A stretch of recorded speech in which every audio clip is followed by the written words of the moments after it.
Gita 2.17 to 2.38। नाशरहित तो तू उसको जान जिससे यह संपूर्ण जगत दृश्यवर्ग व्याप्त है। इस अविनाशी का विनाश करने में कोई भी समर्थ नहीं है। इस नाशरहित अप्रमेय नित्य स्वरूप जीवात्मा के ये सब शरीर नाशवान कहे गए हैं। इसलिए हे भरतवंशी अर्जुन, तू युद्ध कर। जो इस आत्मा को मारने वाला समझता है तथा जो इसको मरा मानता है, वे दोनों ही नहीं जानते, क्योंकि यह आत्मा वास्तव में न तो किसी को मारता है और न किसी द्वारा मारा जाता है। यह आत्मा किसी काल में भी न तो जन्मता है और न मरता ही है तथा न यह उत्पन्न होकर फिर होने वाला ही है, क्योंकि यह अजन्मा, नित्य, सनातन और पुरातन है। शरीर के मारे जाने पर भी यह नहीं मारा जाता। हे पृथापुत्र अर्जुन, जो पुरुष इस आत्मा को नाशरहित, नित्य, अजन्मा और अव्यय जानता है, वह पुरुष कैसे किसको मरवाता है और कैसे किसको मारता है? जैसे मनुष्य पुराने वस्त्रों को त्याग कर दूसरे नए वस्त्रों को ग्रहण करता है, वैसे ही जीवात्मा पुराने शरीरों को त्याग कर दूसरे नए शरीरों को प्राप्त होता है।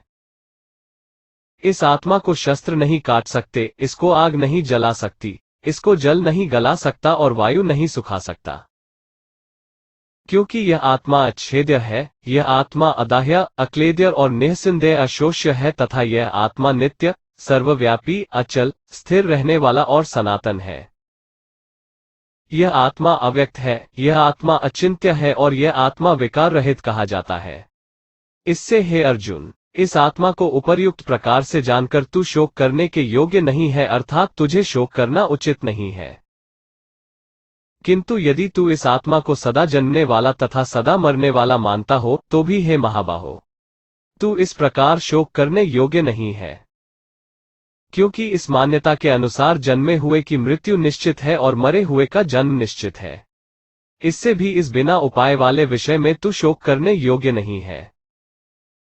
हे अर्जुन, संपूर्ण प्राणी जन्म से पहले अप्रकट थे और मरने के बाद भी अप्रकट हो जाने वाले हैं, केवल बीच में ही प्रकट है। फिर ऐसी स्थिति में क्या शोक करना है?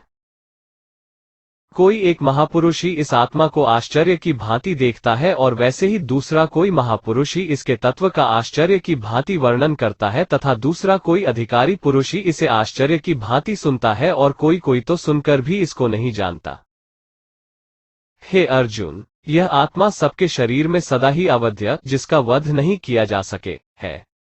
इस कारण संपूर्ण प्राणियों के लिए तू शोक करने योग्य नहीं है तथा अपने धर्म को देखकर भी तू भय करने योग्य नहीं है, अर्थात तुझे भय नहीं करना चाहिए, क्योंकि क्षत्रिय के लिए धर्मयुक्त युद्ध से बढ़कर दूसरा कोई कल्याणकारी कर्तव्य नहीं है।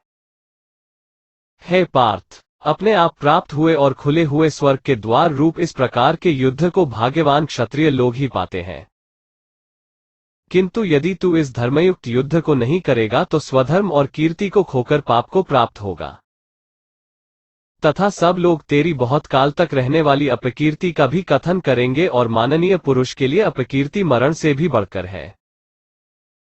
और जिनकी दृष्टि में तू पहले बहुत सम्मानित होकर अब लघुता को प्राप्त होगा, वे महारथी लोग तुझे भय के कारण युद्ध से हटा हुआ मानेंगे। तेरे वैरी लोग तेरे सामर्थ्य की निंदा करते हुए तुझे बहुत से न कहने योग्य वचन भी कहेंगे। उससे अधिक दुहक और क्या होगा? या तो तू युद्ध में मारा जाकर स्वर्ग को प्राप्त होगा अथवा संग्राम में जीतकर पृथ्वी का राज्य भोगेगा। इस कारण हे अर्जुन, तू युद्ध के लिए निश्चय करके खड़ा हो जा।